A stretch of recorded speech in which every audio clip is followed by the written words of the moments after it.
Let's go back to what Chief Constable Hopkins is saying. He says that the attacker died in the explosion. He says that while police believe the man was acting alone in the attack, investigations are ongoing to establish if he was part of a network. He says police believe the man was carrying an improvised explosive device which he detonated, causing this atrocity. ITV journalist Adam McClean arrived on the scene soon after the explosion. He says Manchester, a city usually full of swagger, felt empty and eerie. Adam told me while there have been terrorist attacks like there before the IRA, of course, they have been nothing like this. This doesn't happen in Manchester.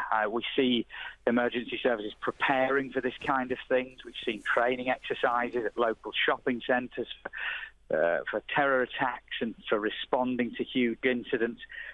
But in something that actually kills people, that injures lots of people, and by the sound of it, lots of young people that wanted to spend their night watching a music concert and tonight have witnessed things that they will never forget. And those families too, that there are people that aren't coming home tonight. It's eerie, it's odd. Manchester has a very unusual energy about it at times. Usually this is a place that has a swagger, and right now it's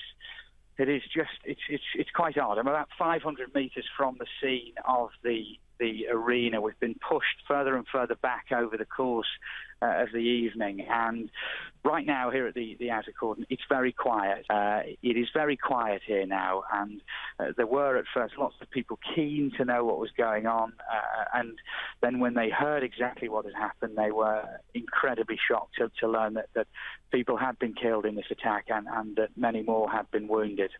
How quickly after the attack did you arrive there? Obviously you just received a call or notification on your phone and just went straight to the arena, did you? It was about 10:35 UK time that the explosion happened. Very shortly after that, I got the call.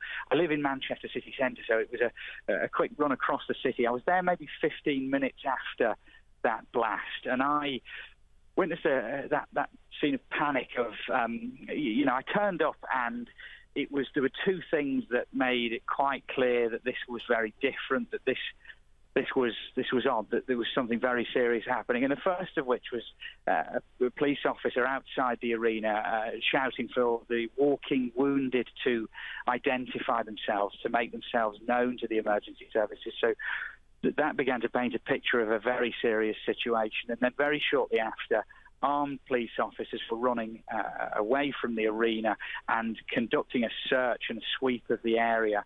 Manchester has, in recent memory, had to deal with a bomb in the past. In 1996, the IRA left a bomb in a van that went off. It didn't kill anybody, but it did injure people. It does evoke that kind of response. It was after that Manchester picked itself up, dusted itself off, and regain that spirit that this city is known for. And it is different. We have tonight a huge loss of life, and there are lots of questions. People are asking why, how, and why this particular concert, a pop concert that attracts a very young audience. Speaking to a local politician, he said he can only imagine the kinds of stories that we're going to hear over the next few days of the victims, the faces and the people that have lost their lives tonight. We're young people with lives ahead of them.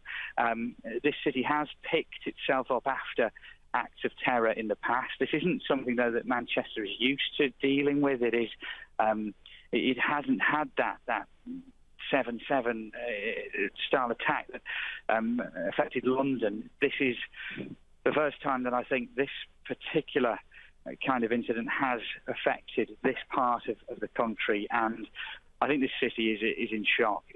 Lots of people are doing an awful lot tonight to reach out and help and come together. We've had stories of taxi drivers taking injured people to hospital, people offering their homes, hotels, taking children that were at that concert in and looking after them. So really now it's about immediately helping those affected, and in the long term, beginning to think how will we deal with it. Manchester has dealt with acts of terrorism in the past, I'll bet a different kind of terrorism, but It's odd. It feels quite surreal talking to you tonight about what has happened in a place I call home.